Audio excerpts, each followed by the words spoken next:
राज्यभरातील 10 लढतींचं चित्र आता स्पष्ट झालंय। त्या लढती नेमक्या कोणत्या आहेत पाहूयात ग्राफिक्सच्या माध्यमातून। नागपूरमधून नितीन गडकरी विरुद्ध विकास ठाकरे अशी लढत होणार आहे। तर रामटेकमधून राजू पारवे रश्मी बर्वे यांच्या लढतीची शक्यता आहे। गडचिरोलीमधून अशोक नेते आणि नामदेव किरसाण, भंडारा गोंदिया सुनील मेंढे प्रशांत पडोळे यांच्यात लढत होईल। चंद्रपूरमधून सुधीर मुनगंटीवार प्रतिभा धानोरकर यांच्यात सुद्धा लढत होणार आहे।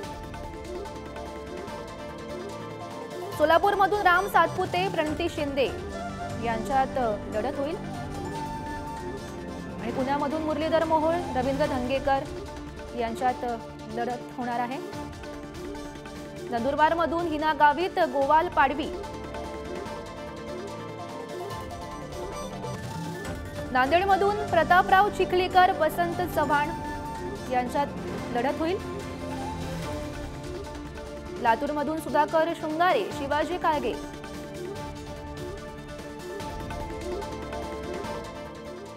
तर उमेदवारी मिळाल्यानंतर सुनील मेंढेंनी नेमकी काय प्रतिक्रिया दिली आहे पाहूयात। निश्चितच की मला दुसऱ्यांदा या लोकसभा क्षेत्राची प्रतिनिधित्व करण्याची संधी मिळेल आणि सर्व विशेषतः ज्येष्ठ नेते आमचे आणि देशातील लाडके पंतप्रधान आदरणीय नरेंद्र मोदीजी, आदरणीय अमित भाई शहा, आदरणीय जे.पी. नड्डाजी, आदरणीय नितीनजी गडकरी आणि आमच्या महाराष्ट्राचे नेते, आमच्या सर्वांचे लाडके नेते ज्यांनी विशेष प्रेम मला दाखवलं असे आदरणीय देवेंद्र फडणवीसजी आणि आदरणीय बावनकुळे साहेब, या सर्वांचं मी आभार मानीन आणि त्यांनी जे माझ्यावरती विश्वास व्यक्त केला निश्चितपणे त्यांच्या विश्वासाला खरा उतरील हा विश्वास त्यांनाही देतो आणि जनतेला सुद्धा। तर या संदर्भात माहिती देत आहेत आमचे प्रतिनिधी जितेंद्र शिंगाडे सध्या आपल्या सोबत आहेत। जितेंद्र, आपण पाहतोय सध्या राज्यभरातील 10 लढतींचं चित्र आता स्पष्ट झाल्याचं पाहायला मिळत आहे। काय नेमकी समीकरण असतील इथली?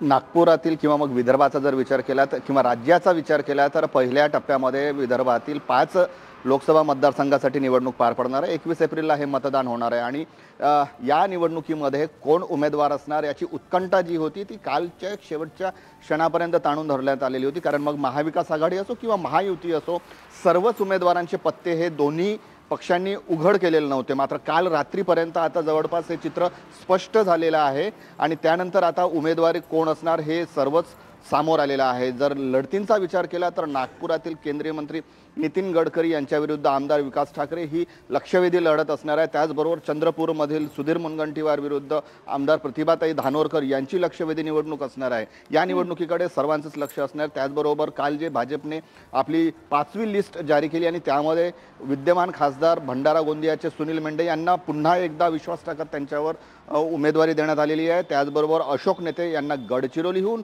उमेदवारी देण्यात आलेली आहे। त्यामुळे आता हे चित्र स्पष्ट झालेलं आहे। त्याचबरोबर भंडारा रामटेकचा जर विचार केला तर रामटेकमध्ये रश्मी बर्वे या काँग्रेसच्या उमेदवार असणार आहेत। तर राजू पारवे यांनी काँग्रेसची सोडचिठ्ठी देऊन जे शिंदेंच्या शिवसेनेत प्रवेश केला आहे त्यांची उमेदवारी जवळपास निश्चित झालेली आहे। शिंदेंची शिवसेनेची जेव्हा लिस्ट जारी होईल तेव्हा त्यांचं त्यात नाव असेल। मात्र एकूण ज्या लढती आहेत या 5ही जागी आता स्पष्ट झालेल्या आहेत। 4 ठिकाणी काँग्रेस विरुद्ध भाजप असा हा सामना रंगणार आहे आणि आता यात उद्या आणि परवा म्हणजे 26 आणि 27 तारखेला दोन्ही पक्षाकडनं आणि त्यासोबतच इतरही जे कोणी इच्छुक असतील, कारण 27 तारखेपर्यंत उमेदवारी अर्ज भरण्याचा शेवटचा दिवस आहे। 2 दिवस उरलेले आहेत। 3 दिवसाची सुट्टी होती, त्याच्यानंतर उद्यापासून उमेदवारी अर्ज दाखल करण्यास मोठ्या प्रमाणात गर्दी होईल आणि प्रत्येक जण आता जो आहे आपल्या पक्षाची उमेदवारी दाखल करणार आहे।